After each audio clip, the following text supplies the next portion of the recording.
ಇದೀಗ ಒಂದು ಹೊಸ ಸುದ್ದಿ ಹೇಳ್ತಾ ಇದೆ ಅಥವಾ ಗಾಳಿ ಸುದ್ದಿ ಅಂತ ಹೇಳಬಹುದು. ಏನು ಕಾಂಗ್ರೆಸ್ ಒಡೆದು ಇಬ್ಬಾಗ ಆಗುತ್ತೆ ಅನ್ನುವಂಥದ್ದು. ಈ ಬಗ್ಗೆ ಹೇಳಿಕೆ ಕೊಟ್ಟಂತವರು ಪ್ರಮೋದ್ ಕೃಷ್ಣಂ ಅನ್ನುವಂಥವ್ರು. ಇವರು ಮುಂಚೆ ಕಾಂಗ್ರೆಸ್ ಪಕ್ಷದಲ್ಲೇ ಇದ್ದಂತಹ ಹಿರಿಯ ನಾಯಕರು. ಅವರನ್ನ ಕೆಲವೊಂದಿಷ್ಟು ಕಾರಣಗಳಿಂದ ಪಕ್ಷದಿಂದ ಉಚ್ಚಾಟನೆ ಮಾಡಲಾಗುತ್ತೆ.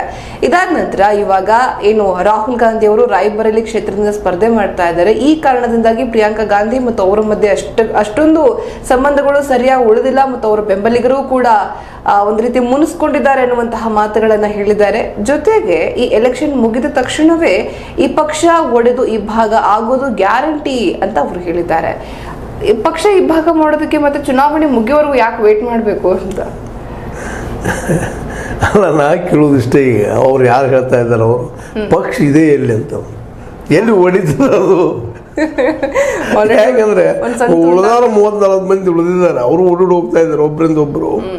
ಇನ್ನು ಹೊಡಿತೀನಿ ಹೊಡ್ಯಾಗಿನ್ನು ಹೊಡೆದ್ರೆ ಇನ್ನು ಅವ್ರಿಬ್ರು ಹೊಡ್ಕೋಬೇಕು. ಇಬ್ಬರ ಉಳಿದಾರೆ ಕಡಿಕೆ ಬಂದ.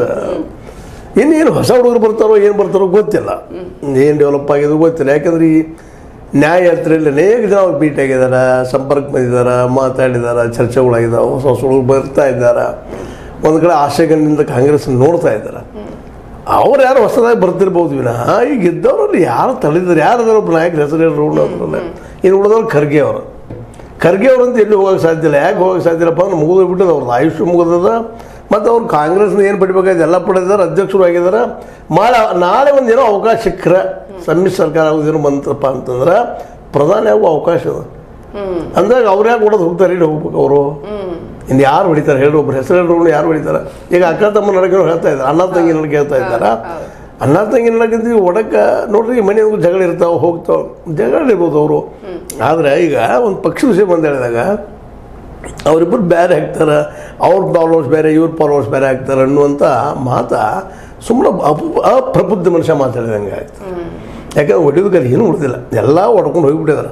ಈ ನಮ್ಮ ಮೋದಿ ಸಾಹೇಬರು ಯಾವ ರೀತಿ ಹೊಡೆದಿದ್ದಾರೆ ಅಂದ್ರೆ ಅದು ಹೇಳಲಿಕ್ಕೆ ಬರಬಾರ್ದು. ಅವರು ಸಾಕಷ್ಟು ಪ್ರಯತ್ನ ಮಾಡಿದ್ದಾರೆ. ಅದು ಕಾಂಗ್ರೆಸ್ ಮುಕ್ತ ಭಾರತ ಮಾಡೇ ಬಿಡಬೇಕಂತ ಪ್ರಯತ್ನ ಮಾಡಿದ್ದಾರೆ. ಆದರೆ ಅವ್ರು ಕೆಟ್ಟ ಟೈಮೋ ಚೊಟ್ಟ ಟೈಮೋ ಗೊತ್ತಿಲ್ಲ. ಅವ್ರ ಕಡೆಗೆ ಅವ್ರ ಅಕ್ಕ ತಮ್ಮ ಇಬ್ಬರು, ಅಣ್ಣ ತಂಗಿರು ಇಬ್ಬರು ಉಳ್ತಾರೆ. ಅದು ಮಾಡಿಬೇಕಾದಪ್ಪ ಅಂದ್ರೆ ಇನ್ನು ನೋಡ್ಬೇಕಪ್ಪ ಅದು ಹೆಂಗೆ ಸಾಧ್ಯ ಅಂತೇಳಿ. ಅದೊಂದು ಆದ ಪವಾಡನ ಅದು ನನ್ನ ಅಭಿಪ್ರಾಯದಲ್ಲಿ. ಪ್ರಮೋದ್ ಕೃಷ್ಣಂ ರವರು ಇನ್ನೊಂದು ಮಾತನ್ನ ಹೇಳ್ತಾರೆ ಸರ್. ಪ್ರಿಯಾಂಕಾ ಗಾಂಧಿ ಅವರಿಗೆ ಹೊರಗಿನವರಿಂದ ಏನು ತೊಂದರೆಗಳಿಲ್ಲ, ಆದ್ರೆ ಅವ್ರ ಕುಟುಂಬದವರಿಂದಾನೇ ಅವರಿಗೆ ಸಂಕಷ್ಟಗಳು ಎದುರಾಗುತ್ತವೆ, ಅದಕ್ಕೆ ಅವ್ರು ತಯಾರಾಗಿರ್ಬೇಕು ಅನ್ನುವಂತಹ ಮಾತನ್ನ ಹೇಳಿ. ಸಂಕಷ್ಟ ಅಂತ ಬರ್ತವೆ, ಏನು ಸಂಕಷ್ಟ ಬರ್ತವೆ ಅದೇ ನಾನು ನಿಮ್ಗೆ ಕೇಳೋಣ ಅಂತಿದೆ. ಯಾವ ರೀತಿ ಬರಬಹುದು? ಈ ಮೇನ್ ಲೀಡರ್ ಅವರ ಪ್ರಿಯಾಂಕಾ ಅವರು ಎಲ್ಲಿ ಹೋದಲ್ಲೆಲ್ಲ ಅವ್ರ ಕರ್ಕೊಂಡು ಮಾತಾಡ್ತಾ ಇರ್ತಾರ. ಅಣ್ಣ ತಂಗಿ ಜೊತೆಗೆ ಇಬ್ಬರು ಕೂಡ ಡಿಸ್ಕಷನ್ ಮಾಡ್ತಾರೆ. ಒಂದು ಸಣ್ಣ ಮಾತನ್ನು ಶಹಜಾದಿ ಅಂತ ಮಾತನ್ನ ಸಹನ ಮಾಡ್ಲಿಕ್ಕಾಗಲಿಲ್ಲ ತಂಗಿಗೆ. ಅವಾಗ ಶಹನ್ಶಾ ಅಂತ ಕರೆದ್ರು ಮೋದಿಗೆ. ಅದು ಎಷ್ಟು ವ್ಯಂಗಿತ್ತದ್ರಲ್ಲಪ್ಪ ಅಂತಂದ್ರೆ ಅದನ್ನು ಊಹಿಸೋದಕ್ಕೆ ಸಹಿತ ಆಗೋದಿಲ್ಲ. ಆ ರೀತಿ ಪ್ರತಿಯೊಂದು ಮಾತಿಗೂ ಉತ್ತರ ಕೊಟ್ಟಿದ್ದಾರೆ. ಅವರು ನಮ್ಮ ರಾಹುಲ್ ಕೊಡ್ಲಿಕ್ಕೆ ಹೋಗಿಲ್ಲ, ಪ್ರಿಯಾಂಕಾ ಅವ್ರು ಕೊಟ್ಟಿದ್ದಾರೆ ಉತ್ತರ. ಮತ್ತು ಒಬ್ಬ ಶಹಜಾದಿ ರಾಜ್ಕುಮಾರ್ ಅಂದ್ರೆ ನೀ ಏನು ಕಡಿಮೆಪ್ಪ, ರಾಜರ ರಾಜ ಮಹಾರಾಜಾನಿ ಅಂತೇಳಿ ಅವರು ಮೋದಿ ಅವ್ರು ಟಿಂಗಲ್ ಹೊಡಿತಾ ಇದ್ದಾರೆ. ಅಂಥ ಮನೋಸ್ಥಿತಿಯಲ್ಲಿದ್ದವ್ರಿಗೆ ಹೊಡಿತಾರೆ. ಮನುಷ್ಯ ಬೇಜಾರಾಗೋ ಪ್ರಶ್ನೆ ಐತಿ. ಇನ್ನು ಉಳಿದವ್ರು 3 ಮಂದಿ ಮನೆಯೊಳಗೆ, ಒಬ್ಬರು ಸೋನಿಯಾ ಗಾಂಧಿ, ಇವ್ರ ಮಕ್ಕಳು, ಮತ್ತು ಮನೇಕ ಗಾಂಧಿ ಸಮೀಪ ಬರ್ತಾ ಇದ್ದಾರೆ.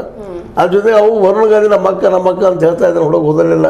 ಅವ್ರು ಒಂದಾಗುವಂಥ ಪ್ರಸಂಗ ಕಾಣಲಿಕ್ಕತ್ತದ ವಿನ ಹೊಡಿತದೆ ಅಂತ ಹೇಳುವಂಥದ್ದು ಒಂದು ನಮ್ಮ ಹಳದಿ ಗಣ್ಣಿನ ಅವ್ರ ವಿಚಾರಗಳೆಲ್ಲ. ಯಾಕಂದ್ರೆ ಇಲ್ಲೇ ಹೊಡೆಯೋದಕ್ಕಂತೆ ಆ ಮನೆಯಲ್ಲೇ ಏನು ಉಳಿದಿಲ್ಲ. ಇನ್ನು